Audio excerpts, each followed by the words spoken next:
Kita akan coba melihat caranya bagaimana membuat rancangan kerangka. Jadi kalau Anda mau bikin rumah ataukah Anda ingin membuat rencana bepergian dan apapun itu harus dibuatkan apa yang disebut kerangka perencanaan. Gitu? Kerangka rencana. Nah, sebagaimana membuat tulisan ataupun paparan model public speaking atau apa ya, mau dia dalam bentuk tulisan ataukah paparan lisan, juga harus memiliki apa yang disebut ini ya, kerangka rencana.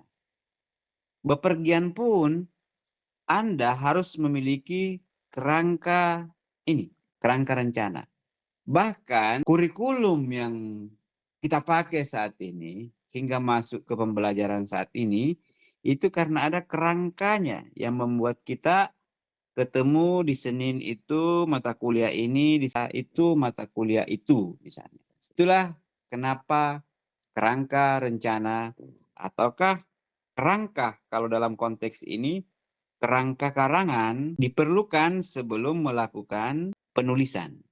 Jadi sebelum menulis, kita sudah harus punya kerangkanya. Kalau Anda juga mau ke sebuah tempat, itu harus punya kerangka ataukah yang biasa disebut peta, peta jalannya.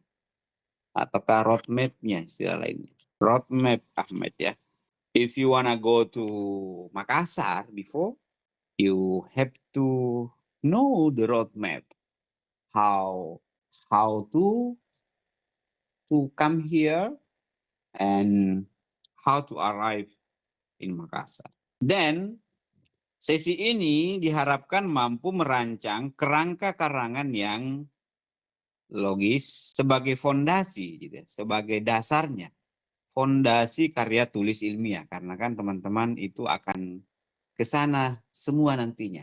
Apakah mengerjakan tugas-tugas makalah dari dosen yang lain, hingga pada akhirnya materi kita hari ini akan membantu Anda untuk menyusun apa yang disebut skripsi sebagai karya tulis ilmiah. Gitu. Jadi kalau topik ini lewat, berarti itu melewatkan momen yang sangat penting. Momen yang sangat penting bagi semua teman-teman yang ada di sini untuk menuju ke sana.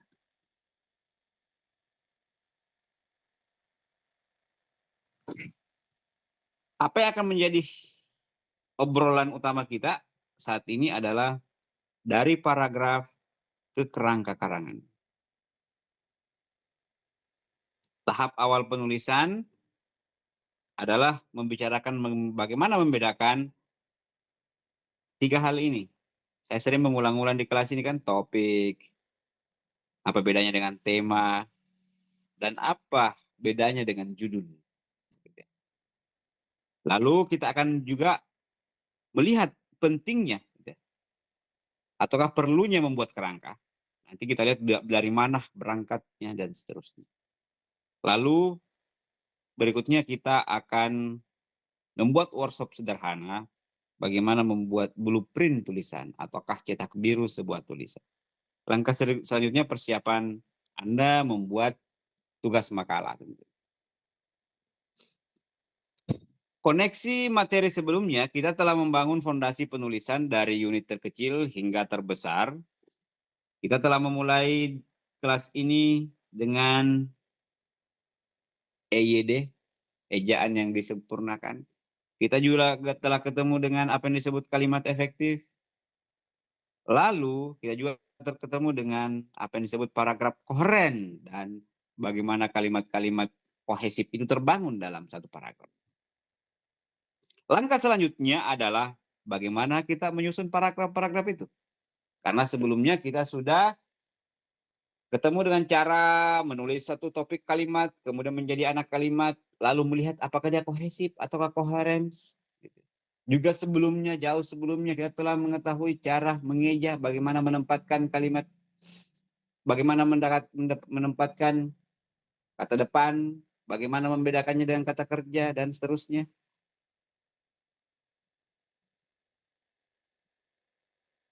Kenapa Sarul mau bertanya? Tidak Pak, salah pencet. Oh, salah pencet.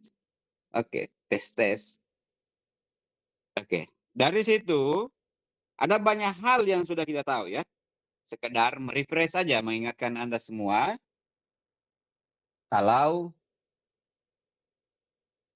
tahapan itu adalah hal penting.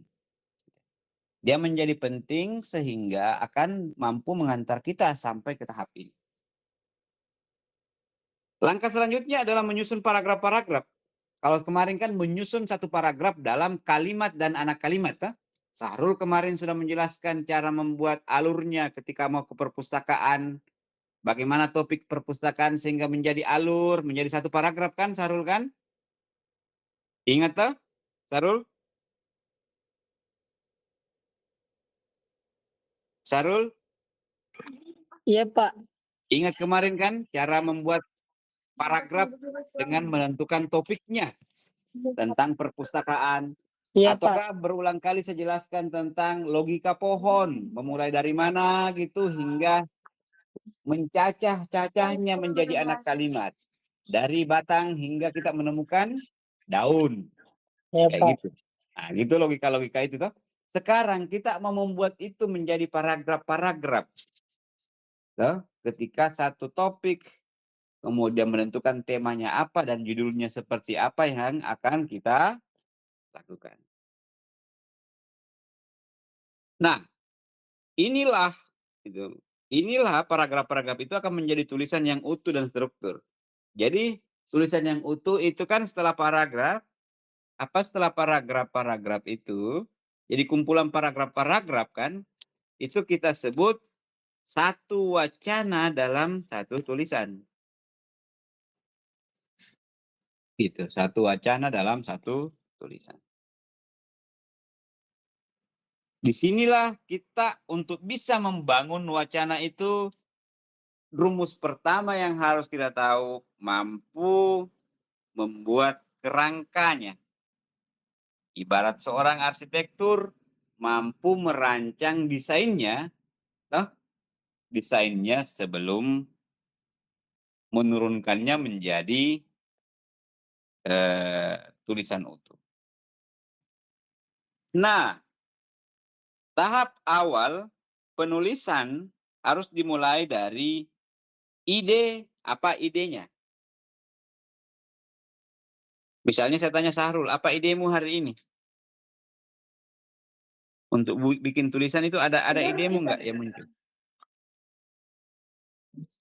Ada idemu hari ini yang tiba-tiba di kepalamu, Sahrul?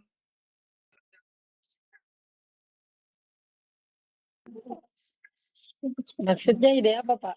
Ide Apa yang ada di kepalamu sekarang? Kita sebut itu ide. Zoom. Apa? Ya? Zoom. Zoom. Online. Kuliah online. Iya Pak. Ini ide kan?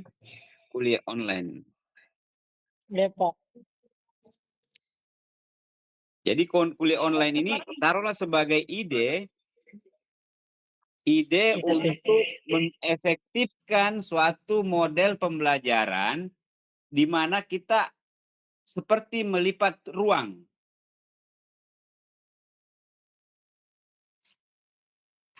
Sarul, jadi idenya kuliah online, berarti itu ibarat bisa membuat sesuatu yang jauh itu terhubung dalam satu platform ya. Iya Pak. Nah, ini idenya. Lalu tentang kuliah online, apa yang ingin kamu sampaikan ke pembaca tentang kuliah online yang ada di kepalamu?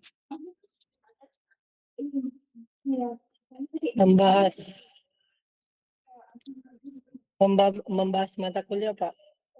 Membahas materi. Apa yang paling menurutmu yang bisa membuat orang tertarik gitu sehingga dia menjadi judul? Menjadi apa Pak? Apa yang bisa membuat orang tertarik dengan idemu itu untuk dijadikan judul? Kan kamu punya ide tentang kuliah online. Sebelumnya yang kau tahu kan kuliah offline. Yang mulai dari SD, SMP itu kan offline semua toh? Iya. Nah, ketertarikanmu dengan dunia yang baru ini apa yang menurutmu ingin kau sampaikan ke bapakmu, ke ibumu, ke masyarakat gitu tentang kuliah online? Oh, apa nih? Tunggu Pak. Mikir Kak dulu Pak. Ya, itu berarti tadi idenya itu. Kuliah online kan idenya tuh. Oh, anu Pak. eh supaya kuliah online tuh kayak apa nih? Kayak misal terkendala hujan buat kuliah offline. Jadi kita Oke. mengadakan kuliah online. Berarti bisa dikasih judul. Judulnya itu apa kira-kira judulnya kalau bikin ikut tulisan itu? Eh, kita kuliah online karena hujan.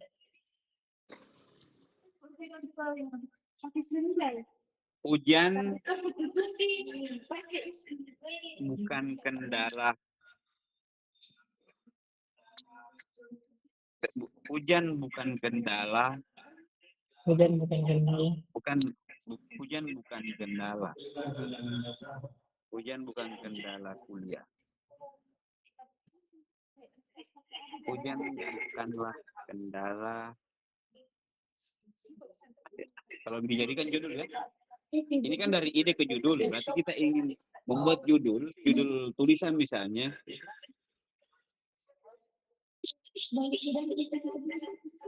Hujan bukan lagi alasan tidak kuliah. Taruh lain juga kayak gitu toh. Berarti ada nih judulnya toh. Hubungannya dengan kuliah online. Jadi hujan bukan lagi alasan tidak kuliah. Tidak. Jadi hujan bukan lagi alasan tidak kuliah. Titik 2. Kalau dia judul ya, judul singkat tadi ada Zoom atau kayak Gimit. Kayak gitu. Itu sudah menjadi judul ya. Ya, Pak. Hujan bukan lagi alasan tidak kuliah. Ada Zoom ataukah Gimit. Jadi dari ide, Sarul, coba lihat teman-teman yang lain juga. Dari ide tentang kuliah online yang mau diuraikan oleh Sarul, menjadi judul, dia ingin sampaikan ke orang lewat tulisan itu tentang hujan bukan lagi alasan tidak kuliah. Ada Zoom, Gimit. Nah, ini bisa menjadi judul nih. Toh? Dari ide ini. Lalu, sebelum menulis, kita harus memperjelas fokus gagasan kita melalui 3 tahap. Nah, topiknya itu kan sangat umum ya, topik itu ya. Tentang perkuliahan online. Toh? Ini tadi, kalau contohnya sih kecerdasan buatan, berarti di sini tentang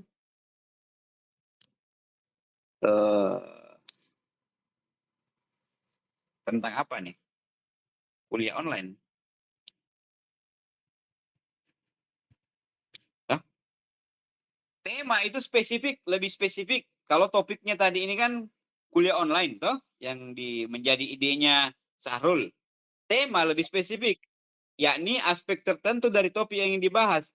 Contoh penerapan kecerdasan buatan dalam dunia pendidikan. Berarti bisa jadi di sini penerapan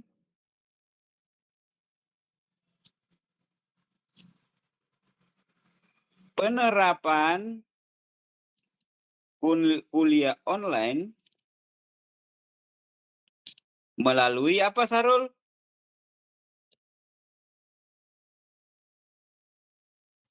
Melalui Google Meet, Pak. Google Meeting, kayak gitu. Jadi turun tadi dari yang topik yang sangat umum tentang kuliah online, turun ke dari sini tuh kuliah online, turun ke gimmick.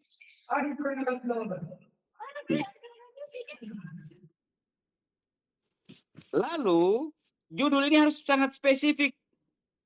Ya, label atau nama tulisan kita. Contoh pemanfaatan ChatGPT untuk meningkatkan keterampilan menulis argumentatif mahasiswa Palopo. Ini tadi tentang gimmick, judulnya kita sudah temukan. Hujan bukan lagi alasan tidak kuliah, ada gimmick. Nah, berarti dia lebih spesifik lagi dan menarik. Kalau ini kan ini contoh tulisan yang agak normatif gitu ya, pemanfaatan ChatGPT untuk meningkatkan keterampilan menulis. Kalau ini tulisan-tulisan koran, hujan bukan lagi alasan tidak kuliah, ada gimmick. Ini orang sudah langsung, oh ini mau membahas tentang gimmick nih. Analoginya begini, taruhlah ketika kita mau ini ya, ini contohnya ya. Kalau tahu tentang geografi teman-teman, topik itu yang tahu tentang geografi begini, topik itu benua. Toh? Tema itu apa? Negara. Negaranya. Judul itu alamat lengkapnya gitu. Alamat lengkap di mana orang tinggal di situ. Jadi modelnya kayak gini gitu.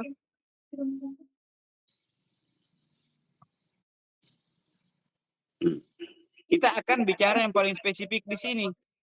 Dari dari topik, kemudian tema, kemudian judul.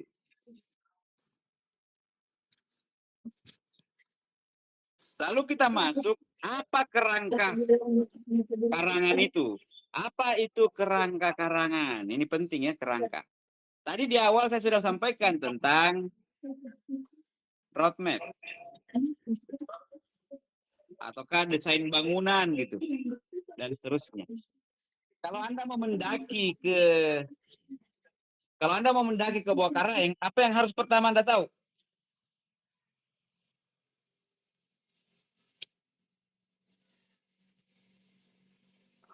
Apa yang pertama harus Anda tahu? Jalurnya. Jalur, Pak, jalur. Berarti peta toh? Ya. Saat ini bahkan ada di HP kita namanya Google Map kan?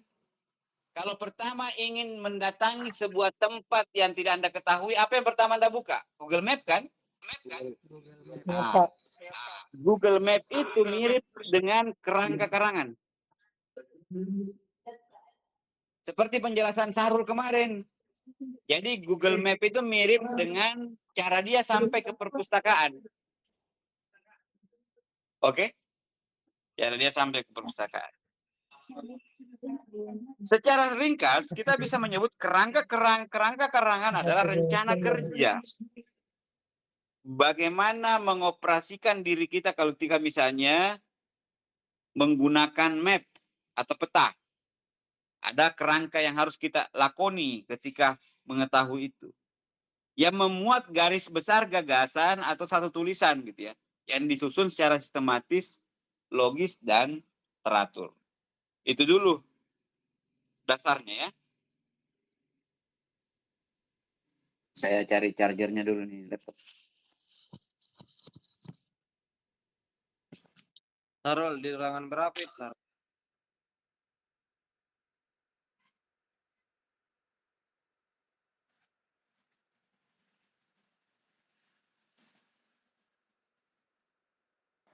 Ruangan berapa itu, Sarul?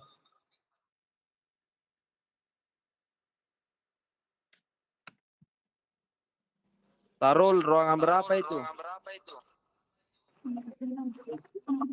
Fokus 6.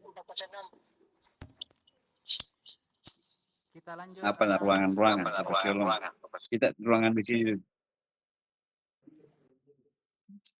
Kita lanjut yang di sini ya. Supaya lebih mudah teman-teman. Ini saya memberikan kalian sebenarnya kata kunci untuk bisa memudahkan kamu mengerjakan semua tugas-tugas yang diberikan oleh dosen ya. Jadi tidak malu-malu Ki. Siapa dosen bahasa Indonesianya itu? Masa tidak tahu menulis kerangka karangan? Kan gitu toh? Nah ini jurus saya kasih kok, ini jurusnya. Lalu Kerangka-kerangan, mengapa dia wajib dibuat sebelum menulis? Karena dia akan menjadi alur, sebagaimana disebut tadi, tralalala tadi gitu ya. Dia alurnya, kalau Anda mau ke bawah karang, harus punya alur. Supaya logis, Ki. Karena kalau enggak logis, Ki, alurmu ke bawah karang, jatuh Ki, ke jurang, sayang. Tuh? Maka peta jalan ataukah kerangka ini penting. Itu tidak itu membuat itu tulisan menjadi runut, tidak lompat-lompat sana sini. Kan nggak mungkin kamu bawa ke bawah karang, ini alurnya kemana gitu ya, jalanmu ini. Tapi kamu begini naik, jatuhlah itu ke jurang itu. Gitu. Lalu mencegah apa lagi?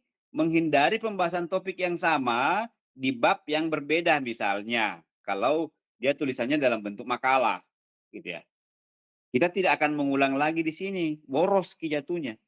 Ataukah kalau dia model esai, kita tidak akan mengulas lagi di paragraf berikutnya. Gitu. Juga membuat fokus kita terjaga. Sebagaimana saya tadi menyebut alur ke bawah karang.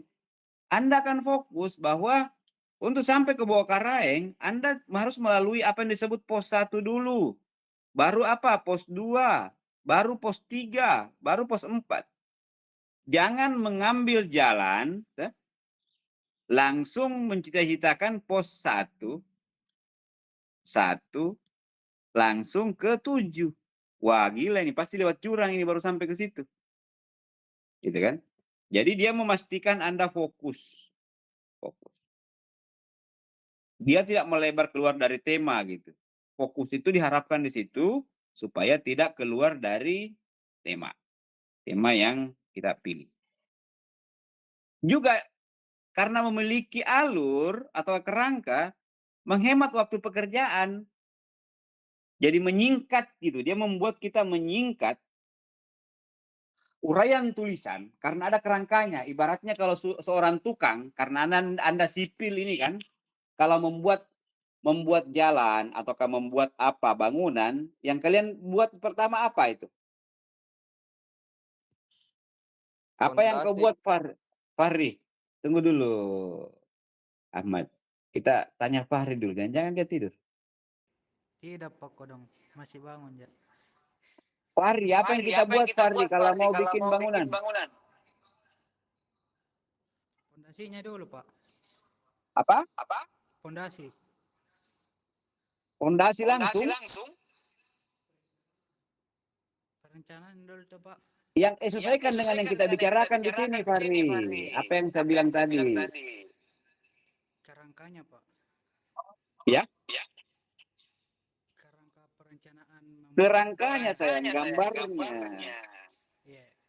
Supaya tidak langsung jatuh mengambil semen, tidak tahu berapa yang muatan yang harus dipakai.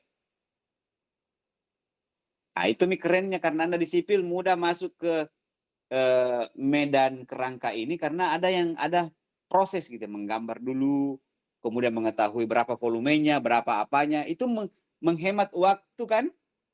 Menghemat waktu ketika mengerjakan proyek. Ah, begitu juga kerangkanya. Tidak langsung kita pondasi, Fahri ya. Tapi pondasi dilakukan berdasarkan kerangka yang dibuat. Siapa? Jadi dia menjadi proses penulisan, yakni drafting, gitu, menjadi jauh lebih cepat dan terarah. Kalau langsung ngambil semen tadi, wah boros ki pasir kah, boros ki yang lain. Tanpa kerangka, Anda seperti membangun rumah tanpa denah.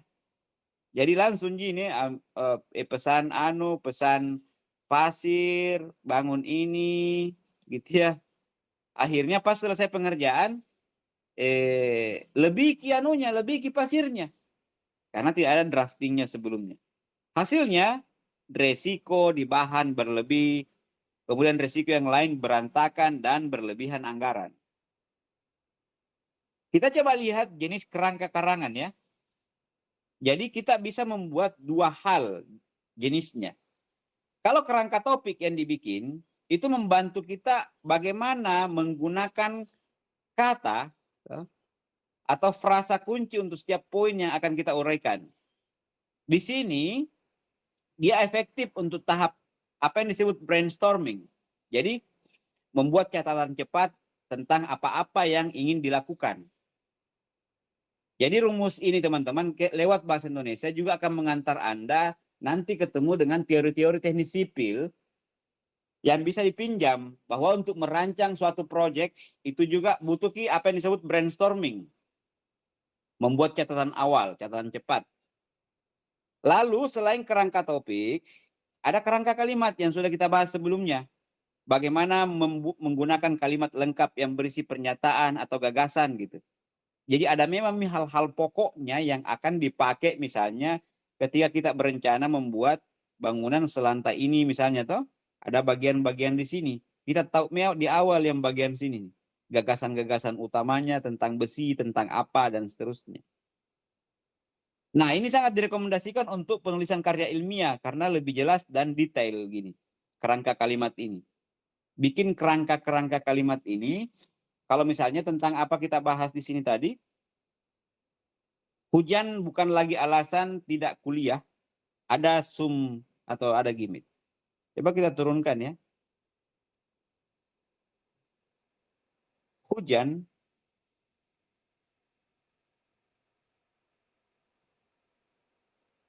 bukan lagi alasan tidak ikut kuliah. Ada gimmick.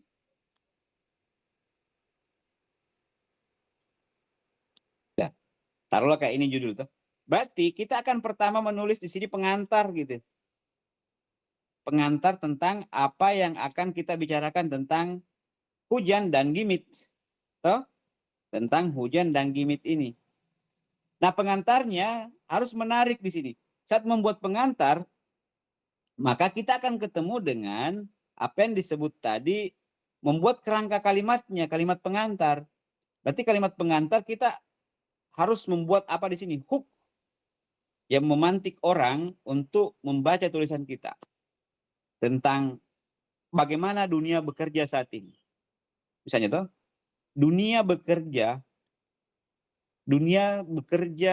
tak lagi seperti era-era sebelumnya.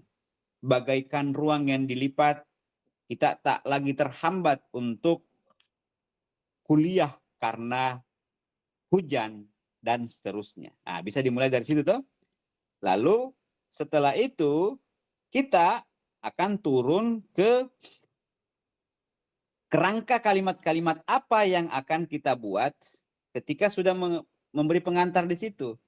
Berarti menceritakan tentang perkembangan isinya ini nanti tentang teknologi mutakhir. Di paragraf ini misalnya teknologi mutakhir di pembelajaran itu ya, di pembelajaran Anda akan menyebut misalnya macam-macam platform belajar selain Gimit apa dan seterusnya di sini. Lalu paragraf berikutnya Anda akan masuk spesifik ke Gimit. Ke Gimit pada akhirnya. Kalau ke Gimit akan menyampaikan kelebihan-kelebihannya apa dan seterusnya dan seterusnya. Begitu ya.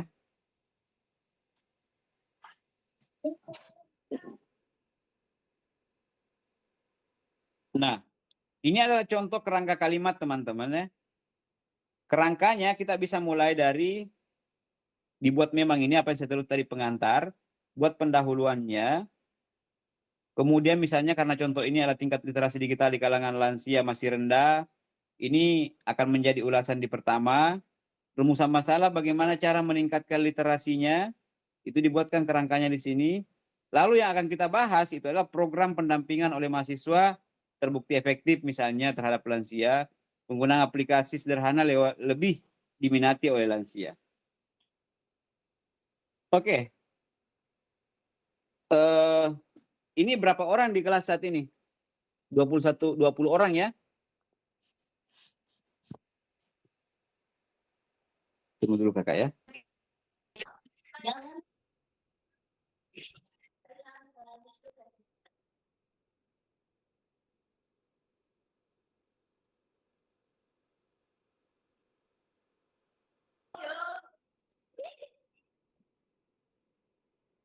Ini Pak, dosen bisa kita dekat dulu.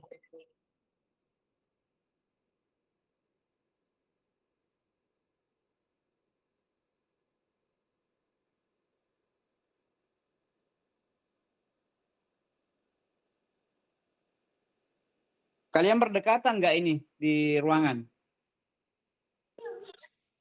Iya Pak, di sini ada beberapa Pak, sama ada di kelas lain juga. Oh itu itu baru datang Pak. Oh, silakan bagi. Mana breakout room ini? Bagi per 5 orang. Oh bagi kelompok Pak. Iya, 5 berarti 20 bagi 5 berarti 4 kelompok. Ini kita berlima langsung Pak. Kan berlima. Jangan Oh, kau bagi Sarul, biar nih Pak. Saya bagi yang hadir ya. Iya Pak, Tapi iya Pak. yang berdekatan aja efektifnya di situ karena ada suruh masuk semua kelas dulu Sarul situ.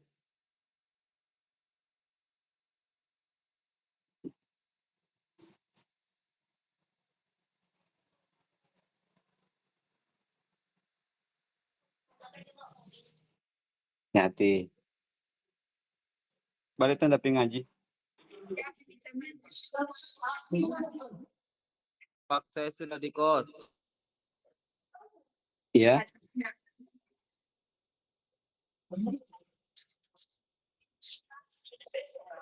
Kita mau Pak bagi supaya rata Pak. Karena ada yang nggak ada tahu Pak. Ya karena kau ketua tingkat, kau yang saya kasih wewenang di situ bagi segera Sarul. Siapa yang bagi Pak? Kamu. Saya sendiri bagi Pak. Saya yang bagikan. Iya karena kau bosnya tuh. Oke Pak. 2 menit segera.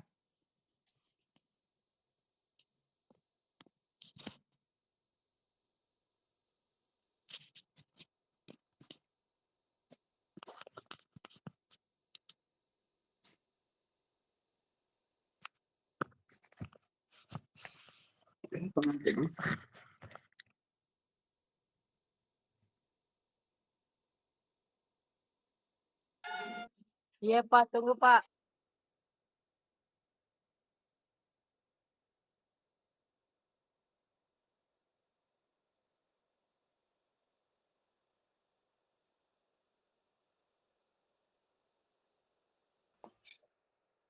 Saya antar anakku mengaji dulu nah. Pulang Dibagi sudah. berapa kelompok ini Pak? Ya?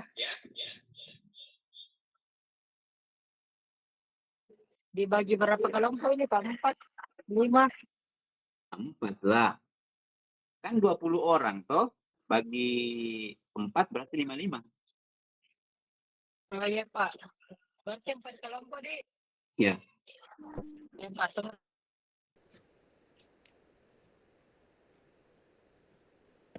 Sudah Pak, terbagi, kah? sudah ada. Oke. Karena sudah terbagi. Ini di bagian sini. Pilih salah satu tema berikut gitu ya. Ini temanya. Pengaruh makanan cepat saji terhadap kesehatan mahasiswa. Potensi wisata alam di Kota Palopo untuk pembangunan ekosistem ekonomi lokal. Nah, saya bacakan dulu ya. Diskusikan dan buatlah sebuah kerangka kalimat pada Google Docs. Nanti saya kirimi. Kerangka minimal harus memuat 1 subjudul spesifik, poin-poin untuk pendahuluan, toh. Minimal 3 poin utama untuk bagian pembahasan, poin penutup dan simpulan. Nah, tadi saya contohkan kan, ini kan bagiannya teman-teman ya. Contoh kerangka, ini untuk contoh kerangka kalimat. Lalu ini membangun blueprintnya gitu. Merancang kerangka karangan dari dari sebuah tema, diskusikan dengan grup Anda. Gitu. Jadi apa-apa saja yang Anda lakukan, pilih salah satu tema ini ya. Kemudian diskusikan dan buatlah kerangka kalimatnya. Lalu kerangka minimalnya itu harus memuat 1 judul spesifik toh, Poin-poin untuk pendahuluan, yakni latar belakang, rumusan masalah. Lalu minimal 3 poin utama untuk bagian pembahasan. Urutkan kembali dan buat poin penutupnya. Iya, Pak. Paham? Iya. Jadinya berapa kelompok tadi? 4, Pak.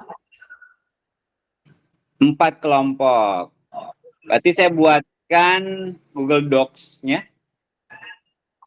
Google Docs untuk masing-masing kelompok ya. Nanti dikerja bareng di situ. Kelompok 1. Ini Pak, kan bebas memilih tema. Jadi Itu 2 kalau tema misal salah satunya. ya memilih tema. Tapi kalau misal kelompok 1 sampai 4 pilih tema yang sama semua, enggak apa-apa juga, Pak. Enggak apa-apa, tapi kan strukturnya pasti beda. Oh iya, Pak. Tapi enggak apa-apa gitu, Kak, Pak. Kalau misal enggak sengaja kayak sama semua tema tak Enggak sama apa-apa. kelompok. Enggak apa-apa. Ya, Pak. Yang apa-apa itu kalau sama persis nah buat. Berarti baku contoh itu. Ya, Pak. Ini Pak, kapan dikumpul, Pak? Ini simulasi ini. 15 menit.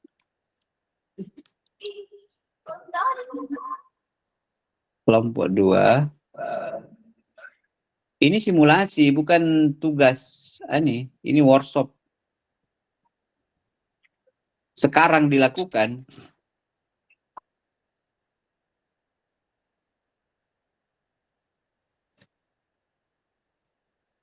Saya bagikan dulu di ini.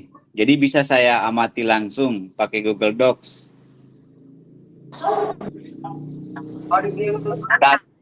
Berarti 1 orang yang nulis ya, supaya tidak ini. Tidak baku campur. Izin, Pak. Tadi 4 kelompok. 4 kelompok Ya, ya. Pak.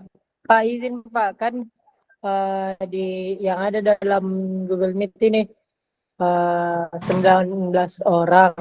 Tapi kita ini di kelas cuman beberapa, Pak. Ada juga yang dipulang nih, tapi gabung di Google Meet. Iya, makanya ini kan online, Ji. Sebentar pekerjaannya. Semua bisa mengakses. Canggih Misarul. Kenapa ragu sekali kok?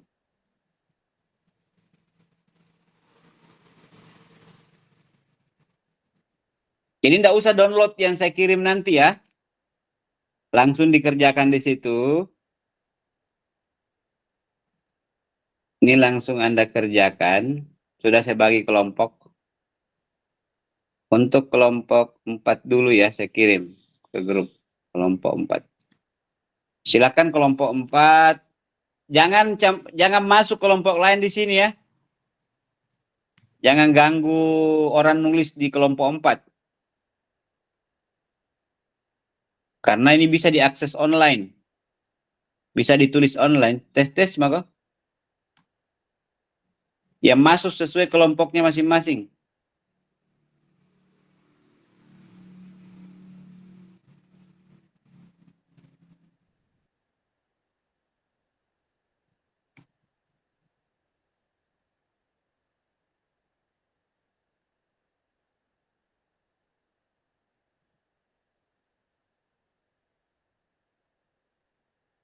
Sudah kelompok 4 sudah akses? Sudah?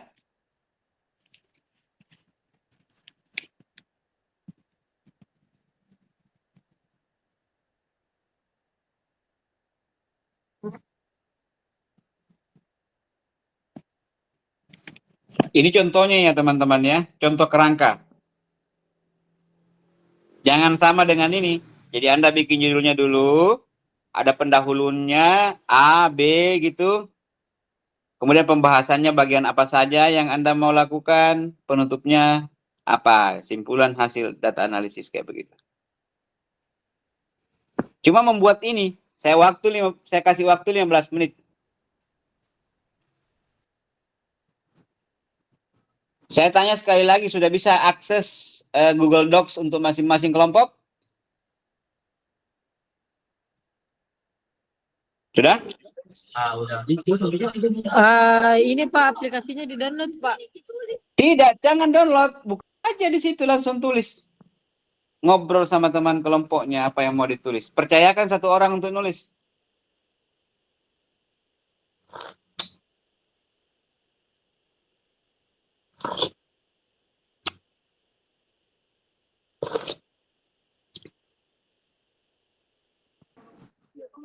Tapi nggak bisa Pak di sini diedit Pak kalau nggak di download.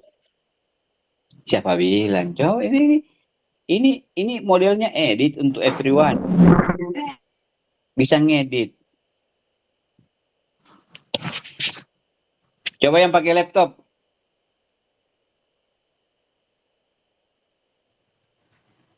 Kalian semua editor kok itu.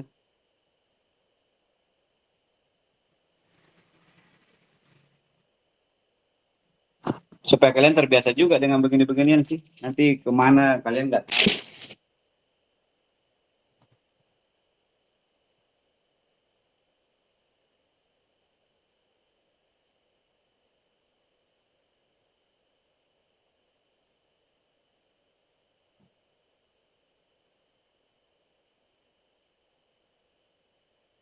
Nah, kalau pakai ini bisa langsung saya.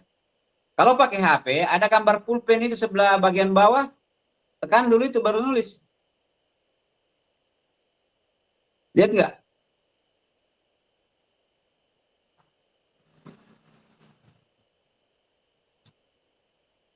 Ada yang sudah bisa?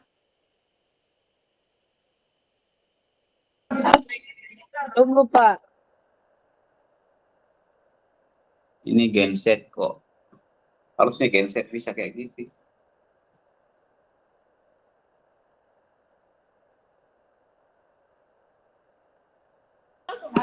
Tunggu Pak.